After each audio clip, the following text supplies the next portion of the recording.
මේ තියෙන්නේ Euro USD chart එකේ මම ගත්ත trade entry එකක්. ඉතින් ඔයාලට පේනවා ඇති මම මෙතනදී භාවිතා කරලා තියෙන Fibonacci level එකක්.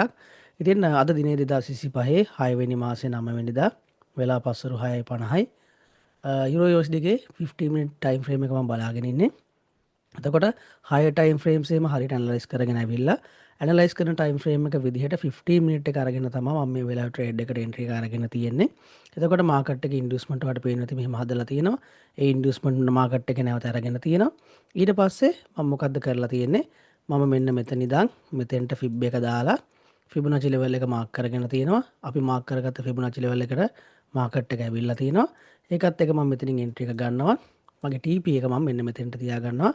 ස්ටොප් ලොස් එක මෙන්න මේ ලෝ එකට පල්ලෙහෙන් තියාගන්නවා. ඉතින් අපි බලමු මේ ට්‍රේඩ් එකට මොකද වෙන්නේ කියලා. හරි ඔන්නවට බලා ගන්න පුළුවන් අපි ගත්ත ට්‍රේඩ් එක මේ වෙද්දි ප්‍රොෆිට් වෙලා තියෙන. ඉතින් මේකෙත් විශේෂ දෙයක් තියෙනවා ඔයාලට පෙන්වන්න මට. ඉතින් බලන්න දැන් අපි මෙතනින් එන්ට්‍රි එක ගත්තනේ.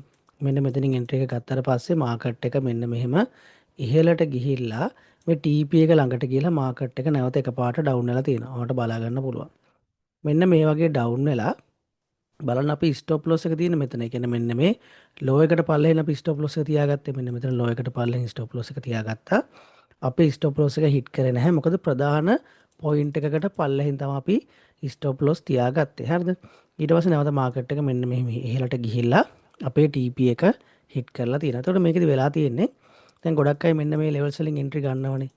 මෙන්න මේ එන්ට්‍රි ගත්තට පස්සේ මෙන්න මෙහි තියෙන ලික්විඩිටි එක ගලවන්න තමයි මාකට් එක මෙන්න මෙහෙම පල්ලෙහාට ආවේ. හරිද? එතකොට සමහර අවස්ථාවලදී මාකට් එකේ අපි ට්‍රේඩ් වලට එන්ට්‍රි ගන්නකොට මෙන්න මෙහෙම ඔන්න ඔහොමද අපි එන්ට්‍රි ගන්නකොට මාකට් එකේ මෙන්න මෙහෙම නෝමල් හැදිලා මෙහෙම ගිහිල්ලා TP හිට් කරන අවස්ථාත් ඕන තරම් තියෙනවා. මම ඔයාලට ලයිව් ඇනලයිස් පෙන්නලා තියෙනවා.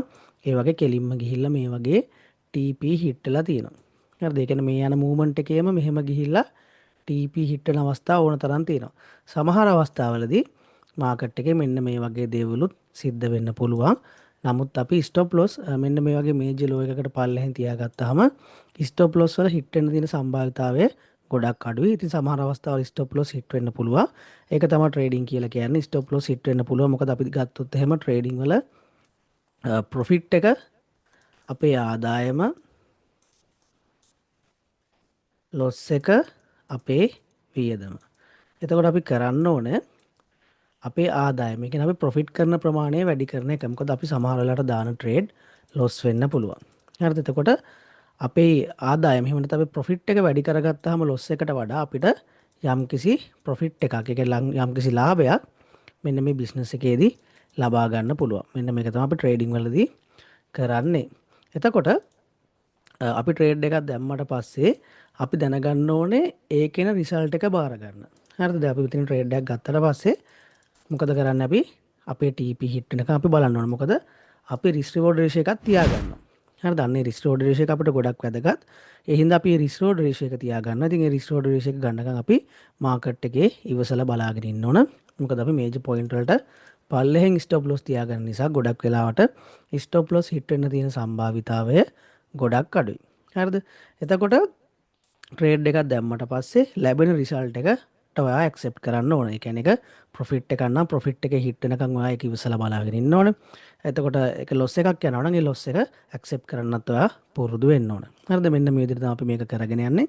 ඊට අමතරව හොඳට මතක තියාගන්න හැම ට්‍රේඩ් එකක්ම අපි ගන්නකොට හොඳ රිස්ක් රිවෝඩ් රේෂියෝ එකක් තියාගන්න. 1:2ක් 1:3ක් 1:4ක් 1:5ක් මේ වගේ අපි රිස්ක් රිවෝඩ් රේෂියෝ තියාගන්න ඕන.